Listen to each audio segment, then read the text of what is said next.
Hello friends, இன்னைக்கு cooking with Sahay மேரியில் என்ன பார்க்க போகிறோன்னா, இப்போ இறால் கிரேவி பார்க்க போகிறோம். வாங்க எப்படி செய்யலான்னு பார்ப்போம். இறால் முக்கால் கிலோ நல்லா வாஷ் பண்ணி மஞ்சத்தூள் ஒரு ஸ்பூனு உப்பும் போட்டு நல்லா பெரட்டி வச்சுருக்கேன். இப்போ 3 பல்லாரி நறுக்கி வச்சுருக்கிறேன்.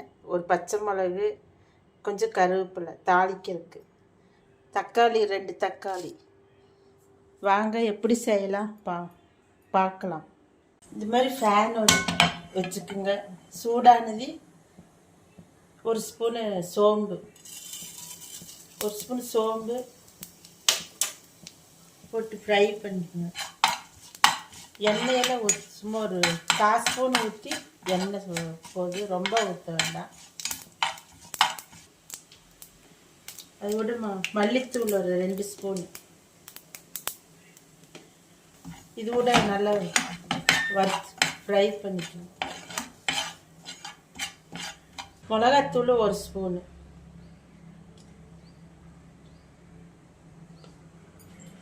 இது நல்லா சூடு பண்ண போது ரொம்ப வறுக்க வேண்டாம். இது ஆறுனதுக்கப்புறம் இதை அரைச்சி எடுக்கணும்.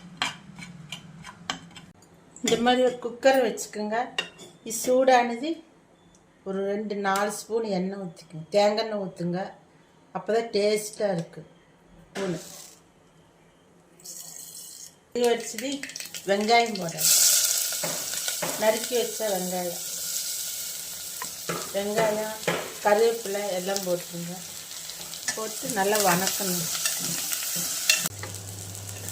இது மாதிரி வணங்கிட்டு இந்த 1/2 ஸ்பூன் இஞ்சி பூண்டு பேஸ்ட்டு போட்டுக்குங்க. போட்டு தக்காளி போட்டு நல்லா வணக்கணும். தக்காளி போட்டு ஒரு வணக்கிட்டு அரைச்சி இந்த மாதிரி அரைச்சி பேஸ்ட்டு போல் அரைக்கும்.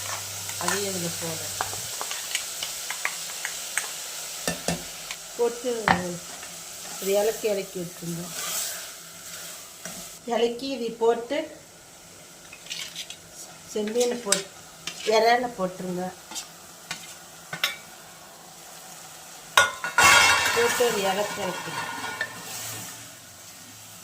அளவு கிரேவி அளவு பார்த்து வேகிற அளவு பார்த்து ஊற்றணும். ஊற்றி உப்பு காரம் எல்லாம் உங்கள் அளவுக்கு தேவை போட்டு பார்த்துக்குங்க. ஏற்கனவே உப்பு மஞ்சத்தூள் அதில் ஓட்டி பரட்டியிருக்கு, அதனால் நீங்களாம் அளவு பார்த்துக்குங்க. மூடி வச்சு ஒரு 4 விசில் விடுங்க.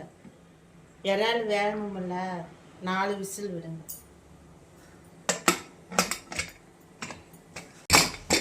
இறால் ரெடி ஆயிடுச்சு. திறந்து பார்த்துங்க. இதை நல்லா கிரேவி மாதிரி வந்துடும். இது கூட 1 ஸ்பூனு தேங்காய் ஊற்றிக்குங்க. மேலால் கொஞ்சம் கருவேப்பிலை போட்டு ஒரு இலக்குங்க. அவ்வளோதான் ஃப்ரெண்ட்ஸ், ரெடி ஆயிடுச்சு இறால் கிரேவி. இது சாப்பிட்டு எப்படி இருக்குன்னு சொல்லுங்கள். உங்கள் உடம்புக்கு ரொம்ப நல்லா இருக்குது. நல்ல ஹெல்த்தியான மீன். இந்த மீன் வாங்கி சாப்பிடுங்க. சாப்பிட்டு எப்படி இருக்குன்னு சொல்லுங்கள். ஓகே, லைக் பண்ணுங்கள், ஷேர் பண்ணுங்கள், கமெண்ட் பண்ணுங்கள், சப்போர்ட் பண்ணுங்கள் ஃப்ரெண்ட்ஸ்.